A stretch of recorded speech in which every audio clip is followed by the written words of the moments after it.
컨벤셔널 오토 사이클 엔진에 대해서 얘기를 해보겠습니다. 여러분들이 그 고등학교 때 혹시 기술이라는 시간에 배웠는지 모르겠지만 우리가 일반적인 내연기관, 커먼한 가장 일반적인 내연기관은 사행정의 불꽃 점화형 피스톤 엔진이에요. 이거는 그 독일의 그 엔지니어 1880년에 독일 엔지니어 니콜라스 오토라는 사람에 의해서 발명이 되었고, 실제 이 사람의 라스트 네임 오토라는 걸 써가지고 어, 그 자동적으로 움직이거나 혹은 자동차 이런 거에 다 오토라는 단어를 어원으로 한 단어를 쓰죠. 뭐 오토모바일 뭐 이런 것들 다 오토 비어클 뭐 이런 것 다 그 이 사람의 성에 의해서 그 라스트 네임에 의해서 유래된 거고, 그 사행전기관 컨벤셔널 오토 사이클 엔진의 그 사행전기관 같은 경우는 이렇게 나눠집니다. 여기 그림에도 나와 있지만 처음에 흡기 인테이크 스트로크, 그리고 컴프레션 스트로크, 그리고 파워 스트로크, 그리고 유저 스트로크 이렇게 나눠지는데, 인테이크 스트로크 흡기에서는 여기 인테이크 포트로 의해서 이 앞쪽 인테이크 밸브가 열리면서 연료와 공기가 이렇게 들어오죠. 그러면서 피스톤은 밀리고, 그리고 이 연료가 다 들어오면 이제 압축 스트로크, 압축 공정, 압축 행정으로 들어갑니다. 그러면 이때는 인테이크 밸브하고 아웃테이크 밸브하고 다 닫혀 있고, 말 그대로 이 연료하고 공기가 있는 이 공간이 이제 압축이 돼요. 그래서 실린더 내에서 에어하고 연료, 공기와 연료가 압축이 된다. 그리고 압축이 되고 나서 어, 이 연료가 이제 타면서 연소하면서 폭발이 일어나요. 연소가 그 공기하고 연료가 그 버닝 되면서, 그러니까 그 산화 혹은 연소 반응이 일어나면서 버닝이 되면서 폭발이 일어나고, 이때 이제 피스톤이 어, 내려가기 시작을 하죠. 내려가기 시작을 하고, 그리고 이제 연소가 다 되고 나면 이제 배기가스 이그조스트 밸브가 이제 열리면서 그 피스톤이 다시 제자리로 돌아오게 됩니다. 그리고 연소 배가스 같은 경우는 컨버션 프로덕트 가스는 실린더 밖으로 나오고 이렇게 나가게 되고, 그래서 흡기 그리고 압축 폭발 배기가 계속해서 일어나게 되고, 이렇게 되면 실린더가 계속 움직이면서 크랭크 샤프트가 이게 움직이게 되고, 이로써 이제 그 쉽게 말해서 축이 이제 일을 하게 되면서 우리가 자동차를 가게 만들죠. 다시 한번 얘기하면 인테이크에는 인테이크 공정, 그러니까 흡기 행정에서는 우선 인테이크 밸브가 오픈되고 피스톤이 피스톤 모션이 새로운 공기하고 연료를 이제 흡수하게 되고, 압축 행정 같은 경우는 밸브가 양쪽 밸브가 다 닫히고 공기하고 연료가 그 라이징 피스톤에 의해서 압축을 하게 됩니다. 그리고 이 행정 끝에 이 스트로크 끝에 이제 불꽃이 이그니션이 돼요.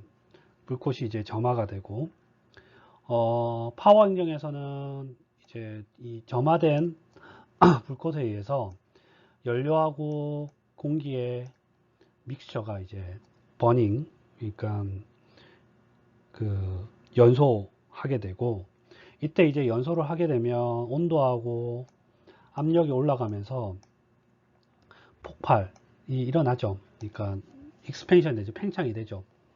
그래서 피스톤을 다시 아래쪽으로 밀게 되고, 그리고 이그조스트 배기 행정에서는 여기 있는 것처럼 배기 밸브가 열리고 연소에 의해서 생성된 가스들이 이제 바깥쪽으로 나가게 되죠. 이 연소 공정에서 그 중요한 팩터 중에 하나가 ratio of air to fuel. 우리 한국어로 에어 공기죠. 그리고 연료 fuel 공연비라 그래요. 공연비. 일반적으로 개솔린의 그 평균적인 개솔린이 탄화수소의 혼합물이긴 하지만 평균적으로 C7 물질이 많아요. C7, C7H13.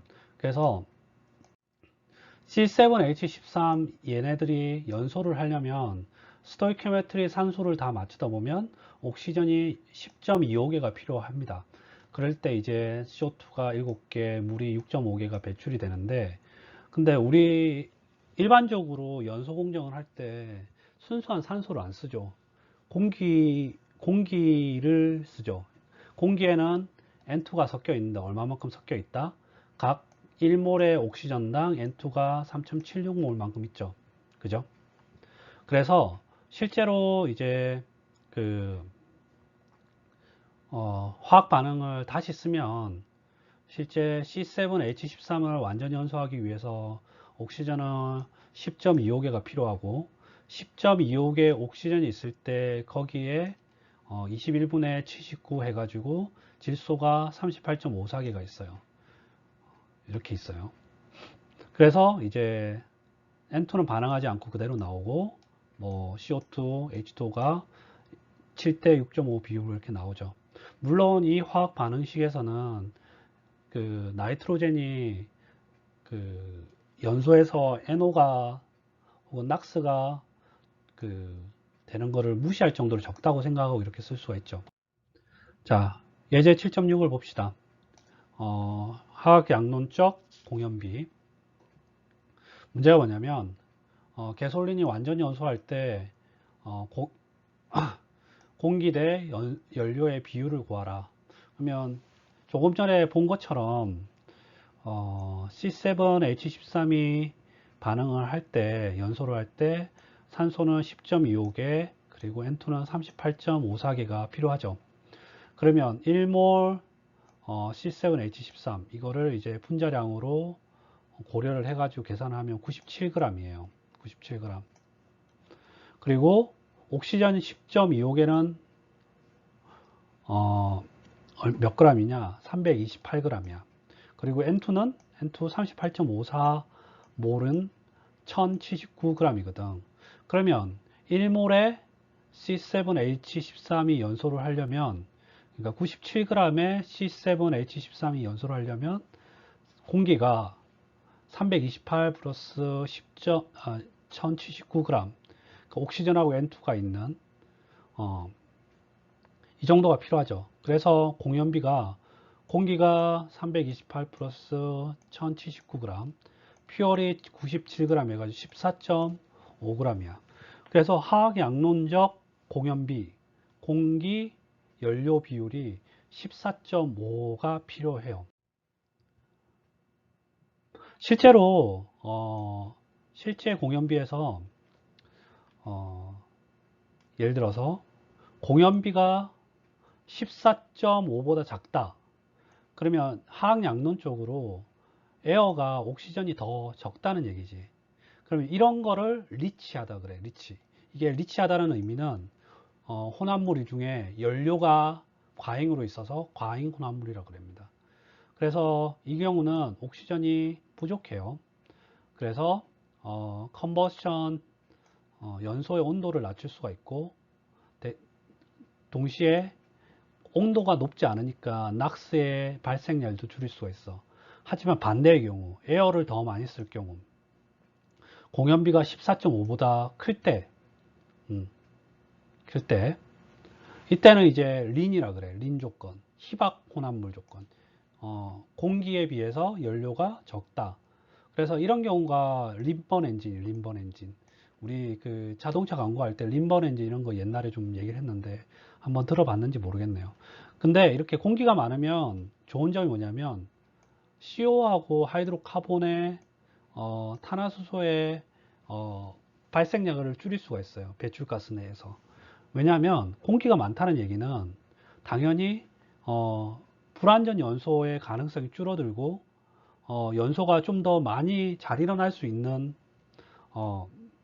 조건을 만들어 주기 때문에 CO하고 HC 에미션, 하이드로카본의 에미션을 줄일 수가 있지만 미스파이어링이 일어날 수도 있다. 근데 우리가 연소, 이 내연기관에서 연소를 해가지고 에너지를 얻고 배기가스를 컨트롤 하는데 꼭 이 공연비만 중요하느냐? 다른 중요한 팩터들도 있습니다. 예를 들어서 이그니션 타임이라든지 점화 시간, 그리고 컴프레션 레이쇼, 그리고 컨버스션 챔버의 지오메트리. 그러니까 결국 내연기관의 뭐 구조라든지 이런 게 중요하다는 거죠. 그래서 공연비만 꼭 유일하게 폴루턴트의 질을 결정하는 게 아니다. 이런 것도 중요하다. 그런 걸 좀 알았으면 좋겠고, 피규어 7.19를 보면 그 공연비에 따른 배기가스의 상대적인 농도를 이렇게 나타냈어요. 근데 이 14.5 기준으로 보자고. 14.5 기준으로 해서 공기가 많아지면 여기 있는 것처럼 당연히 CO의 컨센트레이션은 줄어듭니다. 그리고 하이드로카본도 줄어들어요. 물론 이제 공기가 너무 많으면 온도가 연소 챔버의 온도가 낮아서 다시 20 이상 될 때는 이렇게 높아지긴 하지만 일반적으로 내연기관을 공연비 20까지 이렇게 쓰지는 않거든. 그리고 연료의 소비, 연료의 컨버전도 이렇게 증가해. 근데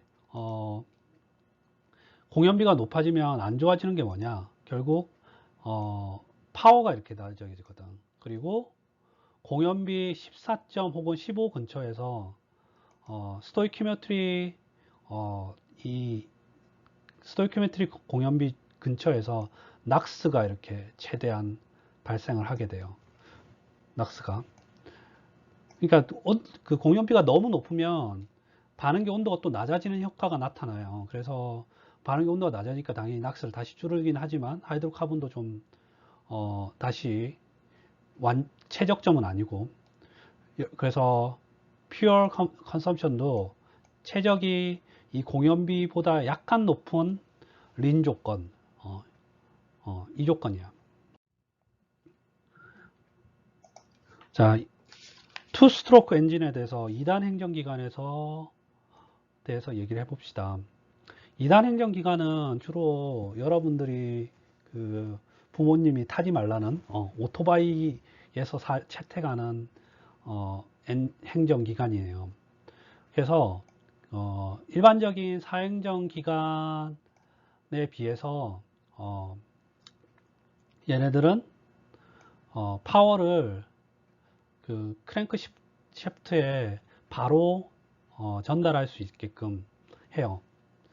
그러니까 피스톤하고 연결된 크랭크 샤프트하고 연결된 피스톤에 파워를 바로 전달할 수 있어요.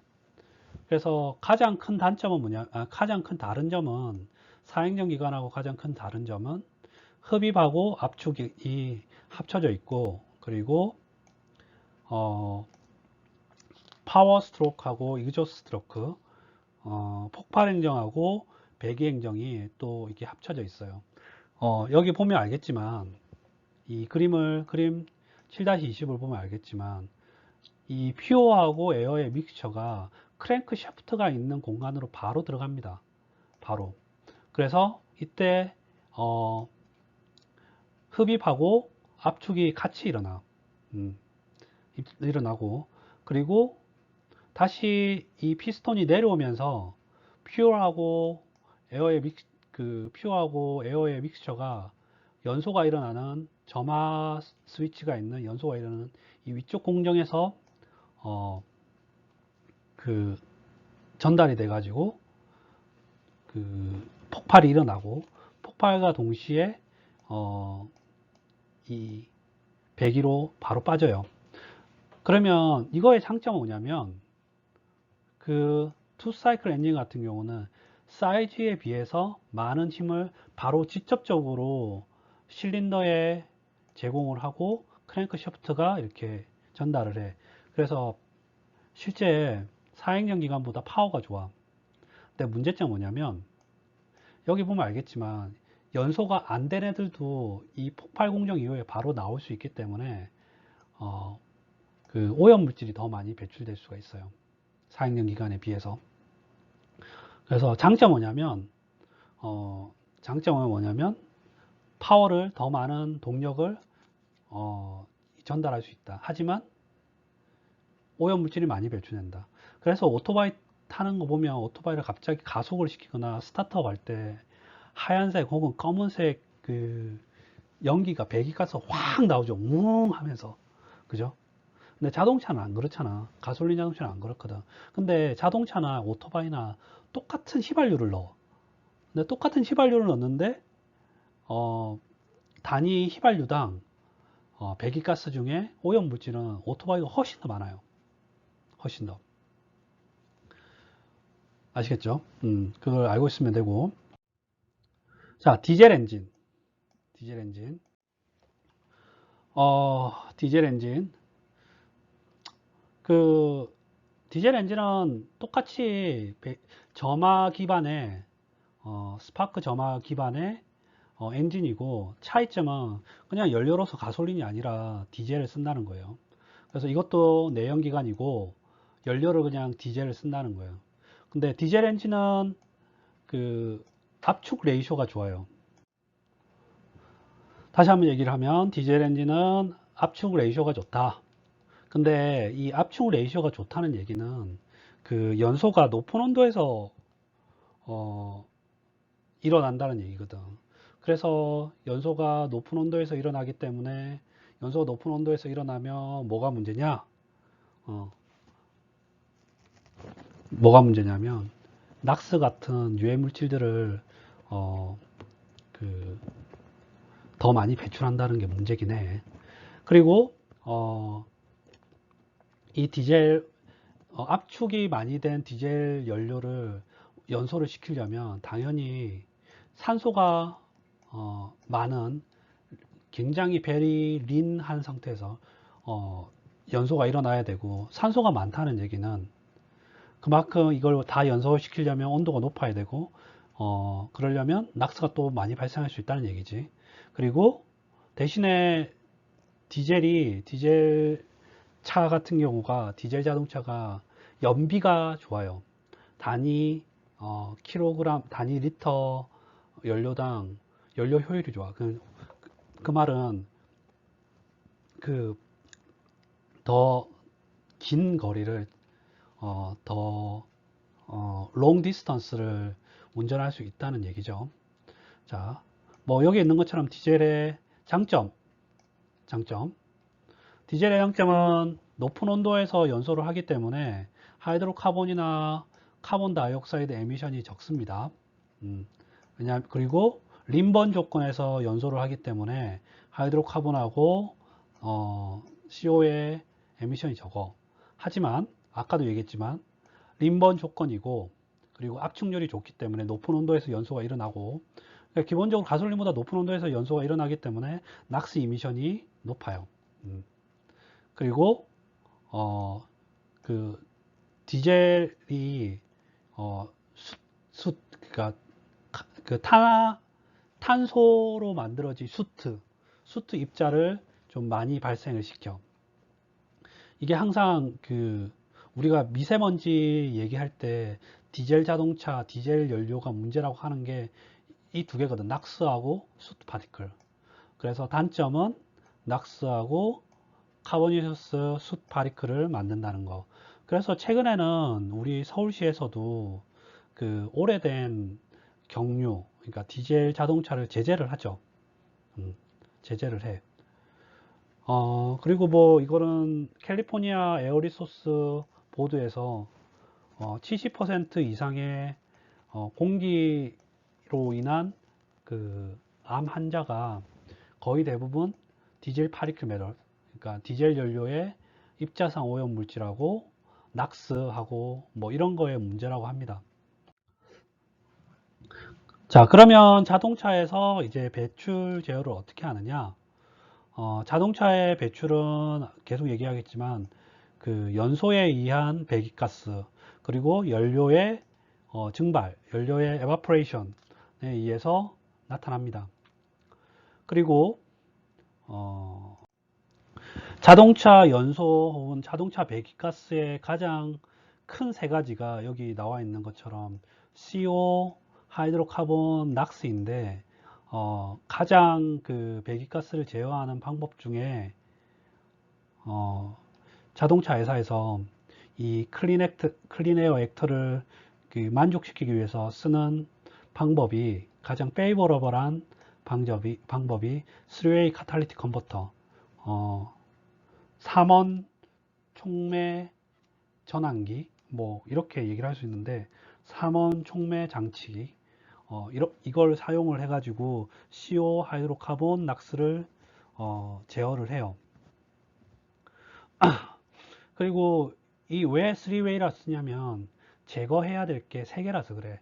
3웨이 카탈리틱 컨버터라고 혹은 3웨이 캐탈리스트 같은 경우는 CO, 하이드로카본, 낙스를 제거해야 된다. 그래서 3개를 제거를 해야 돼서 3웨이 캐탈리스트, 3웨이 카탈리틱 컨버터 이렇게 쓰는 거고, 하이드로카본하고 카본 모녹사이드 같은 경우는 그냥 단순히 온도를 높이거나 연소 촉매를 써가지고 연소를 하고 나면 CO2로 전환되죠. 그리고 물은 어차피 오염 물질이 아니니까. 그리고 낙스는 어떻게 제거해야 되냐면 카탈리틱 리덕션에 의해서 N2로 전환을 해야 돼요. 근데 이 세 개가 배기가스가 딱 나오면 촉매 한 층에 의해서 컨트롤이 돼야 돼요. 실제로 3웨이 카탈리틱 컨버터에 의해서 이 세 개가 다 제어가 됩니다. 요즘에는. 그리고 이 에미션 컨트롤 하는데 굉장히 효율적이고, 그리고 납이든 연료를 쓰면 이 3웨이 카탈리틱 컨버터는 굉장히 빨리 피독이 돼 가지고 못 쓰게 돼요. 그리고 3웨이 카탈리틱 컨버터 같은 경우는 공연비가 그 화학 양놈 비율 이 근처에서 굉장히 그 공연비 범위가 좁은 영역에서 운전이 돼야 돼요. 왜냐하면 CO하고 HC는 공연이 높은 데 쓰지만 낙스는 공연비가 그 너무 그러니까 벗어나게 되면 낙스가 더 발생이 낙스하고 그 연료 사용 효율하고 이런 걸 다 고려를 해야 되기 때문에 이 3웨이 캐탈리틱 컨버터 같은 경우는 좁은 공연비 영역에서 운전해야 되고, 그리고 이 세 가지 물질을 한 번에 좀 제거를 해야 돼요. 피겨 7.21 같은 경우는 그림 AB가 있는데, 이 A 같은 경우는 3웨이 카탈리틱 컨버터가 어떠한 공연비에서 운전되어야 되는지, 그리고 어떤 미케니즘으로 운전되는지 이거에 대한 그림이에요. 여기 보면 알겠지만 우리가 이론적 공연비가 에어퓨얼 레이쇼가 14.5라 그랬죠. 근데 14.5보다 높으면 당연히 하이드로카본하고 CO의 제거 효율은 늘어납니다. 전환 효율은 늘어나. 하지만 이 공연비가 어느 정도 높을 때까지는 어, 어, 공연비가 이게 높아짐에 따라서 낙스는 이렇게 감소를 하게 돼요. 낙스 제거율은. 왜냐하면 온도가 높아지니까 당연히 낙스가 많이 발생을 하고, 그리고 촉매에 의해서도 그 제거되는 양이 한계가 있기 때문에, 그래서 이 정도 영역 14.8 좀 넘는 영역에서 이 3웨이 카탈리틱 컨버터가 운전이 돼야 돼요. 그리고 아래 그림 같은 경우는 어떤 식으로 제어를 하느냐, 그 에어 퓨얼 공연비를 어떤 식으로 제어를 하느냐 이건데, 우선 에어하고 연료가 이렇게 미터링 시스템에 들어가게 되고 연소를 하게 되죠. 연소를 해가지고 동력을 이렇게 배출하게 되고 배기가스 이렇게 카탈리틱 컨버터 전에 이렇게 옵니다. 그러면 카탈리틱 컨버터 전에 이미 센서가 있어가지고 이 시그널로 에어하고 퓨얼 혹은 CO나 이런 것들이 얼마나 있느냐를 대충 시그널로 받아가지고 컨트롤을 해서 이 액추레이터에 시그널을 줘서 다시 에어하고 퓨어의 레이쇼를 이렇게 조절을 해요. 그래서 이 아웃풋 쪽에 나오는 이그조스트 가스의 조성이라든지 이런 거를 모니터링하고 그리고 이걸 다시 시그널로 보내 가지고 에어 퓨어 미터링 시스템에서 우리가 공연비를 조절을 한다, 이렇게 알고. 3웨이 카탈리틱 컨버터 같은 경우는 한번 이렇게 워밍업이 되면 굉장히 효율적이에요. 하지만 겨울철 같이 우리가 겨울철에 자동차 처음에 켰을 때, 특히 디젤 자동차도 그렇고 가솔린 자동차도 가끔씩 그런데, 뭐 요즘에는 이 자동차 기술이 좋아져 안 그런 차들도 되게 많지만, 옛날에 같은 경우는 겨울에 날씨가 추울 때 이 카탈리틱 컨버터가 웜이 안 됐을 경우는, 뭐 갑자기 우리가 날씨가 추워졌거나 뭐 이럴 때, 그리고 갑자기 뭐 가속을 해야 되거나 스타트업을 하거나 갑자기 급제동을 했을 때, 죄송합니다. 그래서 엔진이 충분히 예열 안 됐거나 갑작스런 가속이나 그리고 멈출 때 굉장히 많은 폴루션, 오염 물질을 배출하게 돼요. 그리고 로우 에미션 비어클 같은 경우는 이제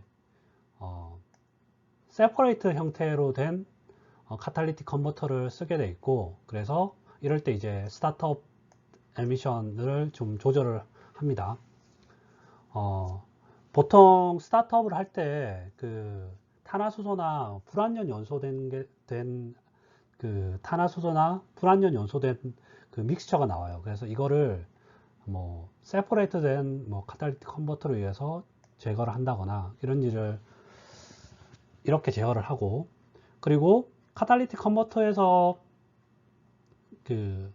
CO, 그리고 하이드로카본, 그리고 낙스는 제거를 하는데, 어떨 때 나이트러스 옥사이드 N2O 가스를 배출할 때가 있어요. 그래서 근데 N2O 가스는 우리 웃음 가스라고 굉장히 무해한 가스인데, 문제가 뭐냐면 얘네들이 온실가스예요. 온실가스도 CO2에 비해서 310배나 온실 효과가 더 높은, 이게 무슨 말이냐면 CO2 하나하고 CO2 하나가 이제 우리나라 기후 변화에 미치는, 온실 효과에 미치는 영향하고, N2O 가스 한 분자하고 비교를 했을 때 N2O 가스가 310배나 310배나 훨씬 높다는 거예요. 그리고 디젤 엔진에서는 아까도 얘기했지만 슈트, 파티큘레이트 에미션이 뭐 낙스랑 결합을 해서 나오죠. 그래서 디젤 엔진 같은 경우는 특히나 어, 다시 한번 얘기하면 디젤 엔진 같은 경우는 배기가스 컨트롤이 되게 어렵습니다. 그리고 최근에도 미세먼지 원인으로 굉장히 이슈가 되고, 얼마 전에 뭐 독일 자동차 폭스바겐이라든지 이런 회사들의 자동차에서 다 디젤 엔진이 문제예요. 디젤 엔진 자동차가 오염 배출가스 기준을 못 맞춰서 문제가 생겼죠. 그래서 실제 디젤 엔진이 연료의 효율, 연비, 그러니까 연료의 효율, 연비, 그러니까 같은 양을 썼을 때 더 운행 기간이 길지만, 더 긴 거리를 갈 수 있지만, 실제 환경 오염 물질을 더 많이 배출하고 이걸 컨트롤하는 게 더 어렵다. 그리고 투웨이 캐탈리스트 같은 경우는, 투웨이 옥시데이션 캐탈리스트 이거 같은 경우는 CO하고 하이드로카본을 이제 컨트롤 합니다. 그리고 수트를 줄이는데 도움이 되고, 왜냐하면 이 수트라는 게 결국 카본 덩어리의 파리클이기 때문에 카본 소스가 되는 하이드로카본이나 CO를 줄이는 데 쓰죠. 그리고 디젤 연료는 아까도 계속 얘기했지만 림번 조건에서 운행되기 때문에 낙스가 많이 배출될 수가 있어요. 그래서 이 낙스 배출을 좀 더 저감시키기 위해서 낙스를 저감하는 뭐 시스템들을 쓰는데 그게 낙스 업저버, 그리고 SCR, Selective Catalytic Reduction System, 그리고 DPF, Diesel Particulate Filter 이런 걸 씁니다. 우리 SUV 중에 디젤을 쓰는 SUV 보면 가끔씩 DPF가 설치됐다고 하는 거를 자동차 뒤쪽에서 많이 볼 수가 있을 거예요. 이게 디젤 엔진 같은 경우는 산소가 많은 조건에서 연소를 하다 보니까 CO나 하이드로카본은 좀 적게 나오지만 낙스가 많이 나와서 낙스를 제어하는 데 되게 문제가 있어요. 그래서 DPF나 이런 걸 쓴다. 이렇게 알고 있으면 됩니다. 그리고 3-way 캐탈리스트에 대해서 다시 한번 얘기를 하면 말 그대로 1981년부터 자동차 회사들 중심으로 굉장히 발전을 많이 한 캐탈리스트고, 이게 왜 1981년이냐? 이때부터 레귤레이션이 강해졌어요. 하이드로카본이나 CO나 낙스에 대한 규제가 되게 강해졌어. 그리고 하이드로카본을 CO2, CO를 CO2, 그리고 낙스나 이런 거를 N2로 바꾸는 거고, 주로 촉매는 플래티넘 로디움 촉매를 씁니다. 플래티넘 같은 경우는 CO나 하이드로카본 옥시데이션에 쓰고, 로디움 같은 경우는 낙스를 제거하는 SCR 촉매로 써요. 노블 메탈, 그러니까 기금속인 로디움하고 PT를 씁니다. 실제 금보다 비싼 금속이 뭐냐? 백금이야. 플래티넘. 카드 회사에도 보면, 카드도 보면, 신용카드 보면 골드 카드가 있고 제일 좋은 게 플래티넘 카드거든. 근데 플래티넘보다 더 비싼 물질이 이 로듐이야. 로듐. 아시겠죠? 그래서 로듐하고 플래티넘 촉매를 쓴다. 그리고 에어퓨얼 레이쇼가 거의 14.6에서 14.9 사이에서 이 3-way 캐탈리틱 컨버터가 운전한다. 클리너 가솔린, 청정 가솔린. 대부분 자동차의 하이드로카본 에미션 같은 경우는 물론 불완전 연소에 의한 것도 있지만 연료 휘발유 혹은 하이드로카본유의 자체의 베이퍼라이제이션 증발 때문에 나타나기도 하거든. 그래서 이걸 컨트롤하기 위해서 자동차 오토모바일에 베이퍼 리커버리 시스템도 설치한다고 합니다. 그리고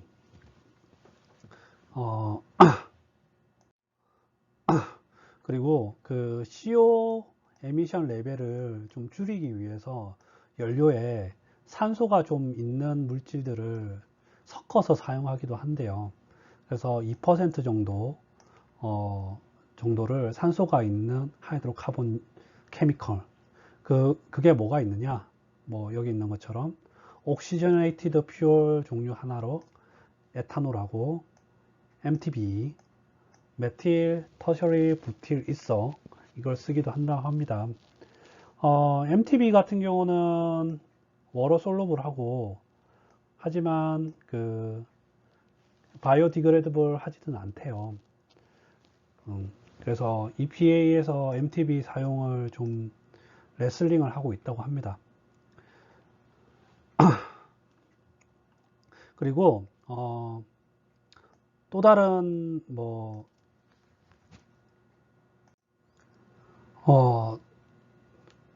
또 다른 또 클리너 개솔린 형태로 납이 포함된 테트라에틸 리더를 대신할 옥탄가 이넨서를 가지는 연료, 이런 것들을 이제 또 개발하고 있는데 그중 하나가 BTX 그리고 MMT라고 합니다.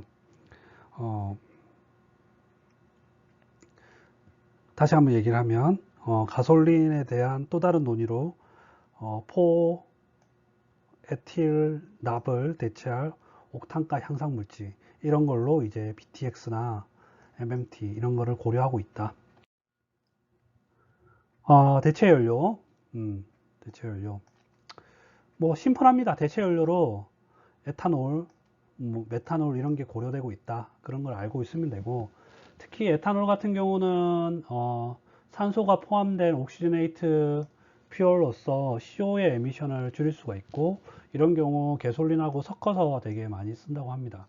그리고 에탄올이 쉽게 연소가 되기 때문에 이런 게 또 CO의 에미션을 줄일 수가 있습니다. 그리고 에탄올이 개솔린하고 일정 믹스처 레이쇼로 이제 블렌디드 돼가지고 쓴다. 메탄올 역시 낮은 온도에서 연소가 돼요. 뭐 개솔린이나 디젤 퓨어나 뭐 이런 거에 비해서, 이런 다른 연료에 비해서 낮은 온도에 로우 프레임 템퍼러처를 가지기 때문에 낮은 온도에서 연소가 되고 낙스 에미션을 줄일 수 있고, 그리고 동시에 완전 연소를 할 수가 있기 때문에 하이드로카본하고 CO의 에미션도 줄일 수가 있다. 또 다른 대체 연료로서 바이오 디젤. 바이오 디젤이라 하는 거는 디젤인데 바이오 물질의 바이오 매스나 바이오 물질에 의해서 얻은 거야. 그래서 바이오 디젤은 말 그대로 뭐 식용유라든지 우리 동물의 지방, 그리고 그, 그 레스토랑에서 사용하던 리사이클드 그리스 혹은 기름, 이런 데서 얻을 수가 있어요.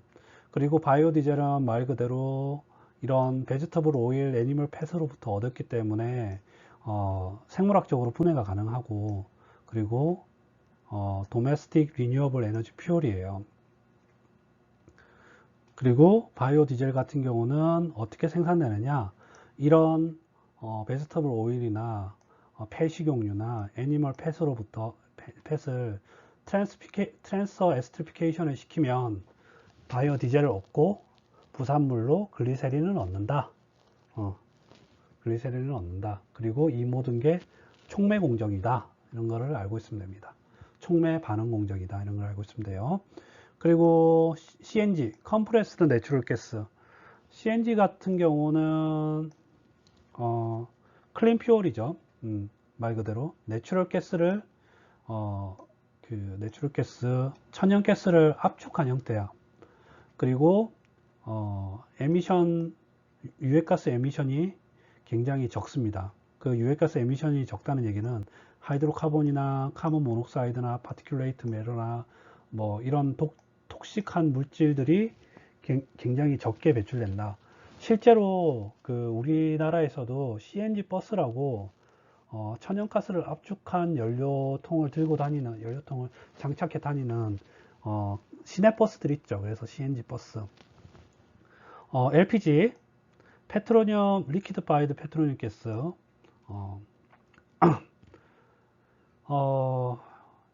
LPG 같은 경우도 뭐 스쿨버스나 트럭이나 혹은 농업용 자동차, 택시 이런 데 쓴다고 합니다. 그리고 테이블 7.5에서는 각 에너지 덴시티를 나타냈는데, 개솔린 같은 경우가 32.2 mJ 혹은 115400 BTU per 갤론이고, 에탄올은 75,000, 그리고 메탄올은 56,000. 그러니까 그리고 페트론 디젤이 137680, 바이오 디젤이 121600 이렇게 정도된대.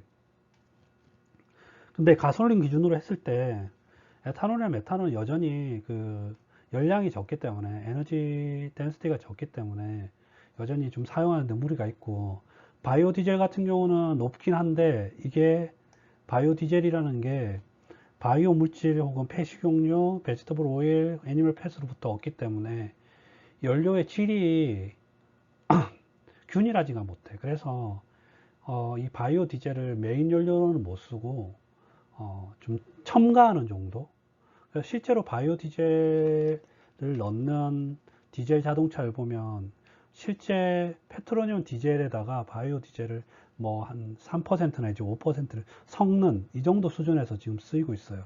그래도 어쨌든 석유에서 하석 연료로부터 얻는 디젤을 바이오 디젤로 대체함으로써 환경적인 영향을 줄어들 수 있죠.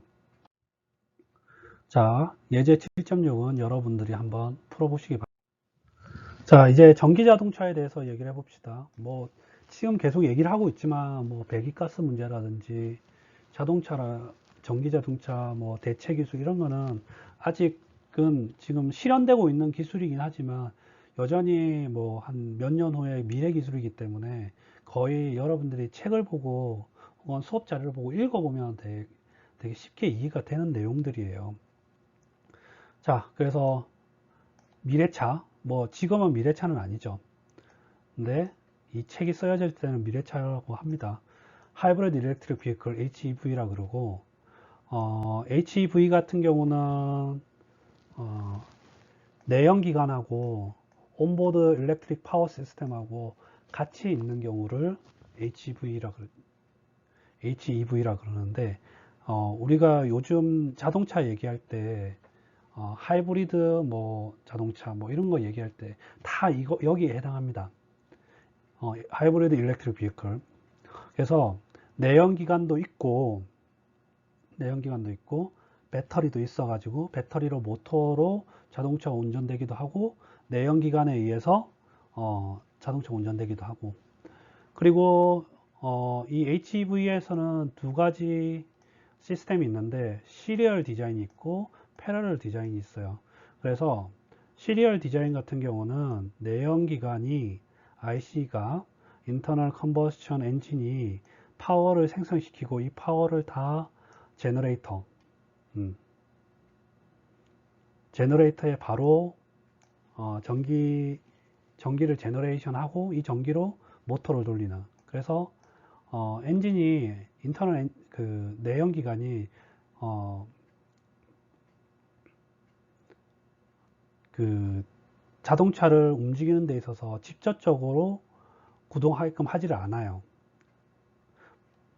다시 한번 얘기하면 내연기관이 전기를 생산할 수 있는 제너레이터에 힘을 주고 파워를 주고 이 제너레이터에서 전기를 생산해 가지고 바퀴를 돌리는 모터를 돌리는 그런 시스템이고 패러럴 디자인 같은 경우는 내연기관하고 일렉트릭 모터가 서로 상황에 따라서 파워를 실로 바퀴로 이렇게 전달하기도 하고 다시 파워를 스위칭 백 받기도 하고 그래서 그 드라이빙 컨디션에 따라서 굉장히 자유롭게 그러니까 인터널 컨버션 엔진 내연기관이 움직이기도 하고 일렉트릭 모터가 구동되기도 하고 그러니까 이게를 자유자재로 그 환경에 따라서 움직이게끔 하는 디자인이 패러럴 디자인이에요.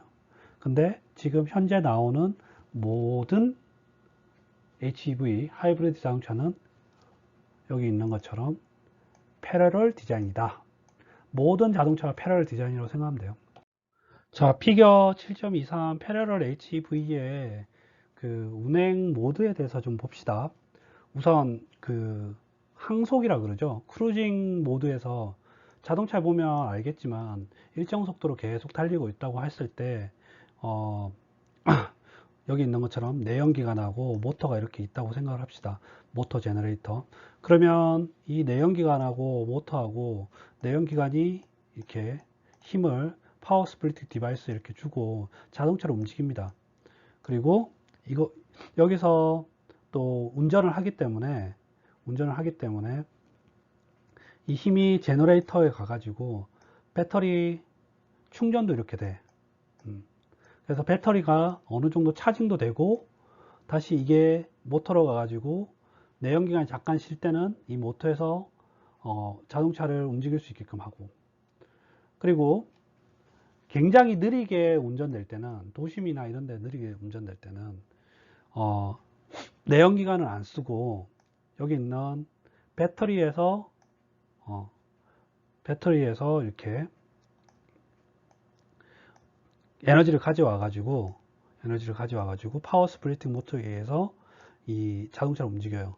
여기 있는 것처럼 그 점선은 전기의 흐름이에요.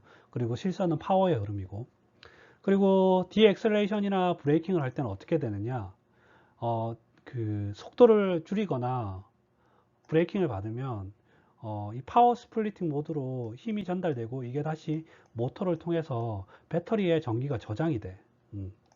그리고 굉장히 급속하게 가속을 해야 된다. 헤비 엑셀레이션 조건에서는 이때는 많은 힘이 필요하기 때문에 내연기관하고 어, 내연기관하고 모터 이게 같이 파워 스플리팅 디바이스에 줍니다. 그리고 가속을 하게 되고, 그리고 일부는 다시 제너레이트 되지만 이 여기서 생성된 전기가 배터리로 저장되는 게 아니라 바로 모터로 가요. 그리고 배터리에 저장된 것도 다시 모터로 가. 이게 왜냐하면 엑셀레이션을 해야 되기 때문에. 아시겠죠? 이 모드에 대해서 좀 잘 알고 있으면. 플러그인 하이브리드 일렉트릭 비클. 하이브리드 일렉트릭 비클에 플러그인 기능이 있다는 얘기고, 말 그대로 PHEV 같은 경우는 엑스트라 배터리 캐패시티 기능이 부과됐다. 그래서 플러그인을 해가지고 전기를 더 많이 저장할 수 있다, 이 말이에요. 일렉트릭 비클 EV 같은 경우는 내연기관이 전혀 없는 그냥 EV예요. 전기자동차. 전기로만 이제 모터 움직여가지고 자동차를 운행하는 그 그러니까 그 GM 대우의 쉐브론의 그 볼트 뭐 이런 것들이 이제 100% 일렉트론 비어클이고, 그리고 말 그대로 EV 같은 경우는 에미션을 줄일 수가 있죠. 줄일 수가 있고. 연료전지 자동차, 연료전지는 여기 그림에 보는 거와 같이 하이드로젠을 연료로 해가지고 전기를 생산해서 자동차를 구동하는 연료전지가 들어가 있는 연료전지예요. 그래서 이게 지금 싱글셀이고 B가 퓨어셀인데, 이 연료전지 자동차의 특징이 뭐냐면 배출되는 물질도 물밖에 없어요. 순수하게 물.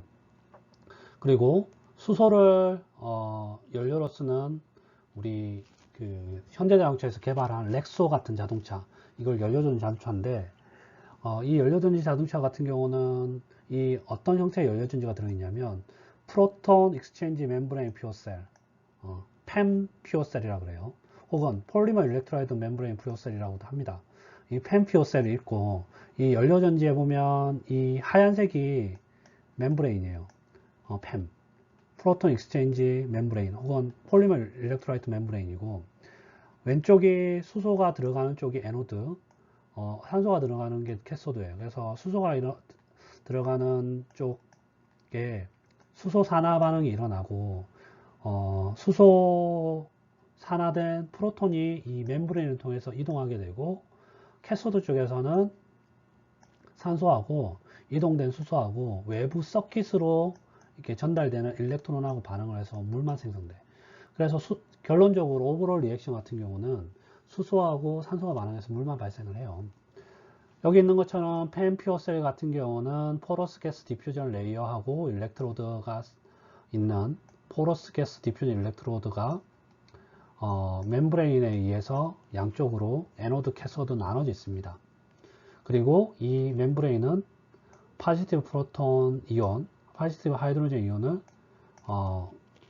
캐소드 쪽으로 전달을 시키고, 다시 한번 얘기를 하면 연료전지 FCV에서 퓨어셀 비어클에서 연료가 에노드에서 산화가 되고 옥시전이 캐소드에 환원이 돼요. 그래서 에노드 반응, 캐소드 반응 이렇게 나타나 있는데, 토탈 반응은 이렇게 H2 플러스 2분의 1 O2가 H2O가 된다.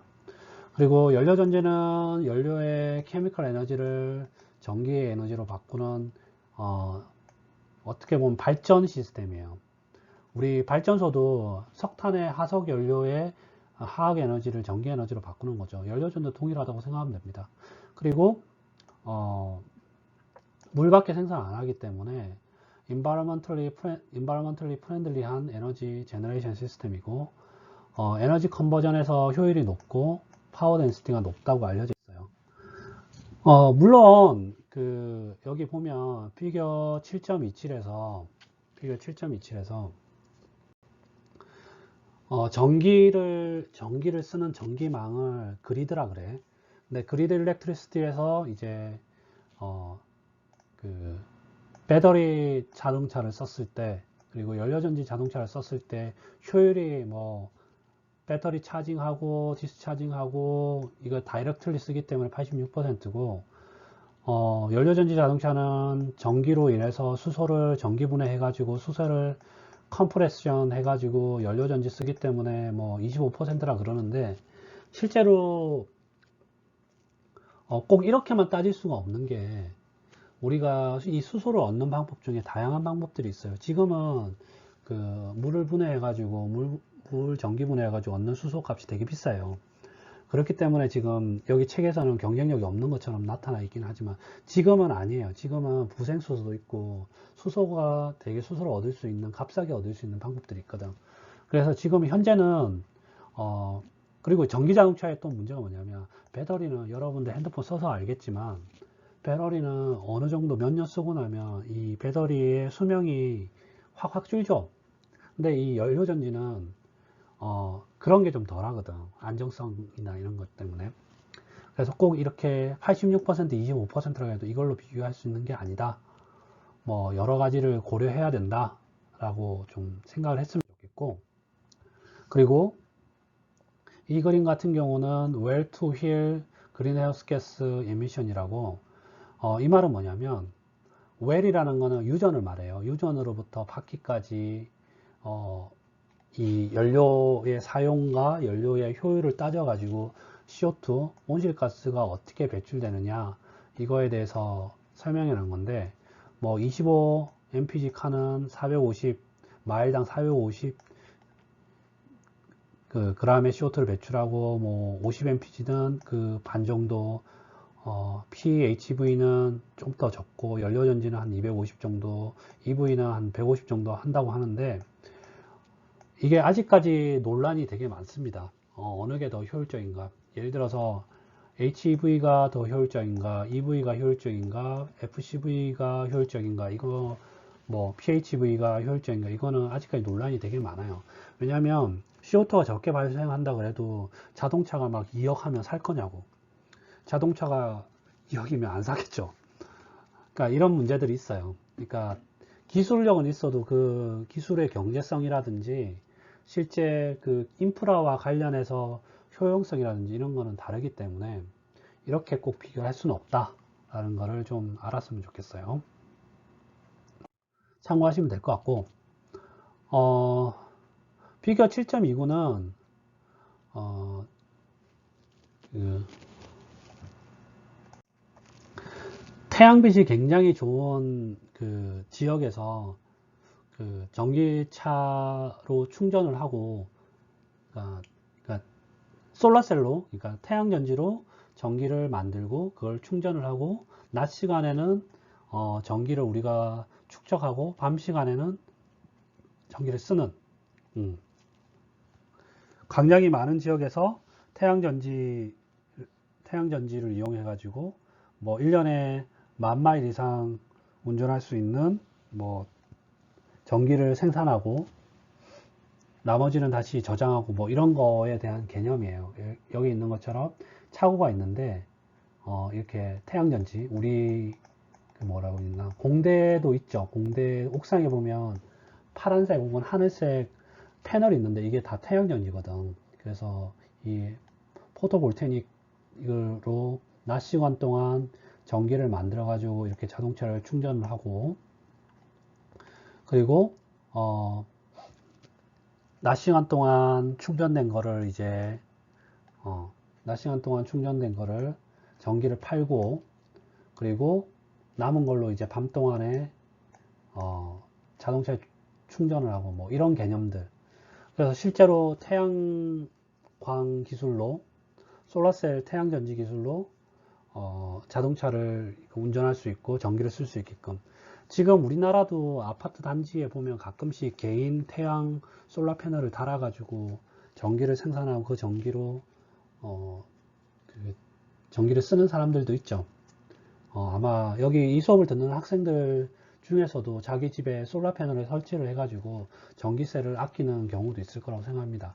물론 이제 그 솔라 패널 설치할 때 설치 비용과 몇 년 운영할 건가 뭐 이런 거를 다 고려를 해서 하겠지만, 현재는 좀 이제 기술이 조금씩 더 발전하면서 지금은 이제 이 솔라 패널을 각자 개인이 집에서 설치를 해가지고 사용하는 게 나쁘지 않은 것 같아요. 제 생각에는. 전기 값도 아끼고, 뭐, 그만큼 전기를 덜 쓰게 되면 발전소에서 전기를 덜 만들어도 되고, 덜 만들어도 된다는 얘기는 배출가스 CO2나 이런 게 적게 배출된다는 거니까 좋은 것 같아요. 예제 7.8은 여러분들이 풀어보시기 바랍니다.